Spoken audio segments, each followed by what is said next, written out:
Even the swamp in Saudi Arabia is being drained. Authorities in Saudi Arabia want at least $6 billion from the jailed Saudi prince Al-Walid bin Talal to secure his freedom after he was arrested in a nationwide anti-corruption purge which mysteriously started to happen after President Donald Trump visited the Islamic nation. This is actually the highest sum of money ever demanded by authorities in the Gulf state, and it could involve handing over a large part of his fortune and Cooperation Kingdom Holding Company, which is estimated to have a market value of just over $9 billion. The 63-year-old Al-Walid is the 57th richest person in the world according to the Wall Street Journal, with an estimated net worth of $18 billion. This character has profited from the oil-rich nation of Saudi Arabia and has thought political influence here in the U.S. He has donated to various extreme left-wing charities, including the Clinton Foundation, along with funding multiple organizations to spread Islam in the world and mainly in the U.S. Extra Newsfeed reports, Saudi royalty arrests rock Clinton-Obama regime. The unprecedented sweep of corrupt Saudi elites implicates Clinton, Obama, Wall Street, and beyond. In a shocking development Saturday, the Saudi Arabian government arrested prominent billionaire Walid bin Talal, a member of the royal Saudi family with deep ties to Barack Obama and Hillary Clinton. Arrests were carried out by Crown Prince Mohammed bin Salman's recently formed anti-corruption committee and included bin Talal, 10 senior princes, and dozens of ministers for corruption and money laundering charges. Bin Talal, a primary shareholder of Citigroup, News Corp, and Twitter, was arrested along with dozens of other princes and ministers on Saturday. Bin Talal's arrest was part of a massive sweep of Saudi elites charged with corruption and money laundering by a newly formed anti-corruption committee headed by Crown Prince Mohammed bin Salman. Meanwhile, royal princes' private planes have been grounded. Known as the Warren Buffet of the Gulf, bin Talal, one of the world's richest people, is a notorious figure in American politics with deep ties to both Obama and Clinton. Americans privy to bin Talal and Saudi Arabia's corrupt hand in American politics may recall a 2015 tweet from then-candidate Donald Trump that foreshadowed his arrest. As the story of the massive Saudi royalty purge develops, Americans should anticipate these arrests, and the subsequent investigations will implicate Obama and Clinton in major ways. Investigations into Obama-Clinton impropriety by special counsel Robert Mueller encompass Obama and Clinton's financial ties and dubious political alliances with both Saudi Arabia and Russia alike. Those following Trump's efforts to police Obama and Clinton's extensive criminality are aware Mueller's probe implicates Clinton crony and lobbying giant Tony Podesta, brother of Clinton campaign manager John Podesta.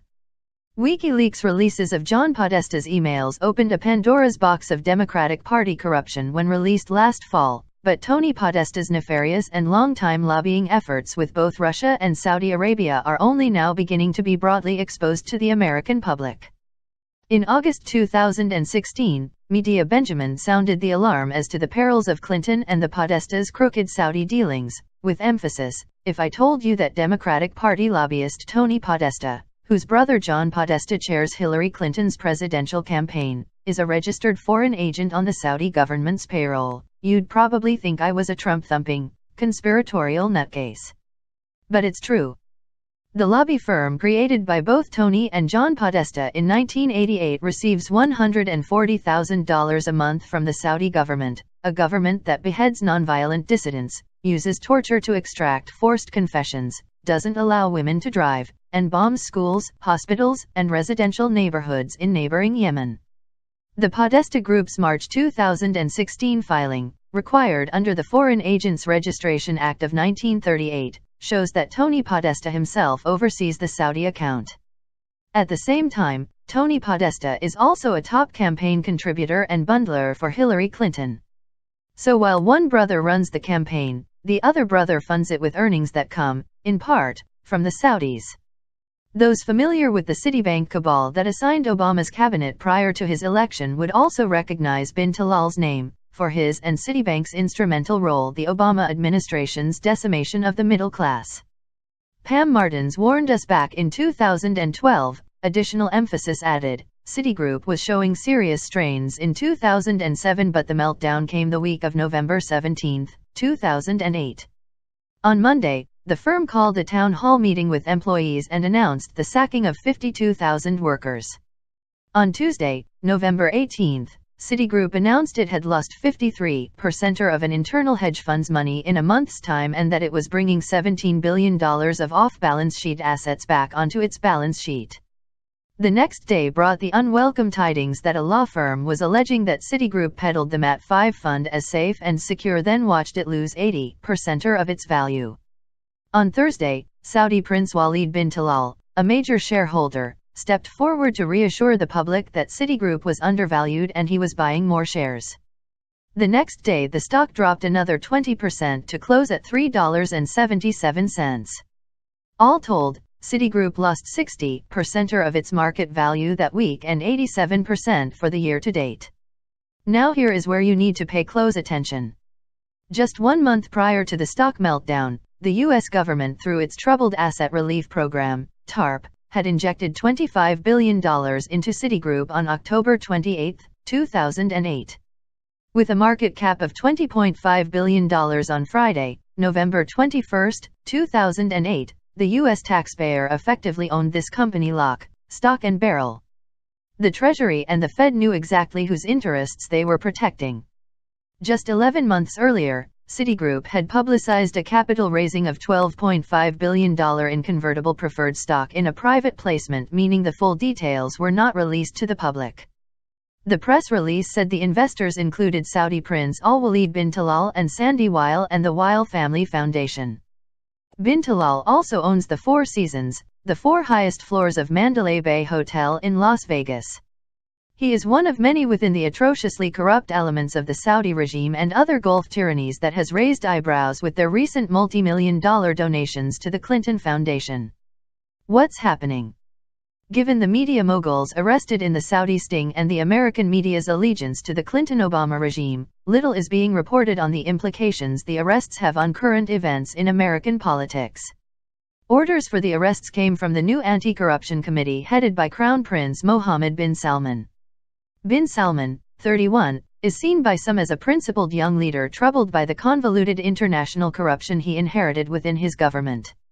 Given his struggle with the corrupt and commingled opposition causing strife in his and our respective countries, Trump may have sought common ground on a recent visit.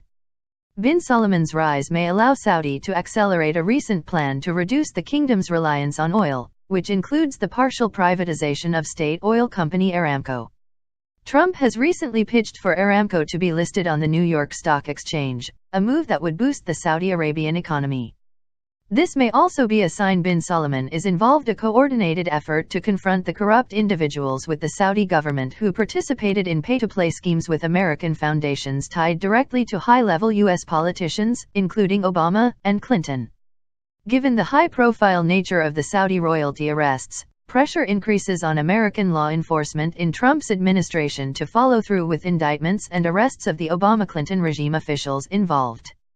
As speculation bubbles around looming indictments of Tony Podesta, John Podesta, Hillary Clinton, and others, charges against bin Talal and other Saudi royalty may well be related to money laundering and bribery schemes that implicate the Uranium One parties and transactions within the Obama-Clinton regime already being investigated.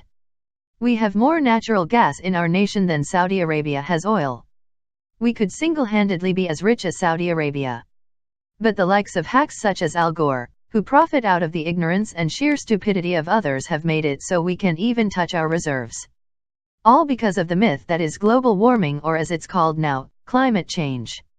I have always believed that interests from abroad have paid off our politicians so well that they serve as voice pieces for asinine myths in order to keep the United States of America in debt and at the mercy of nations such as China and Saudi Arabia. It's how they come into a job making $150,000 a year and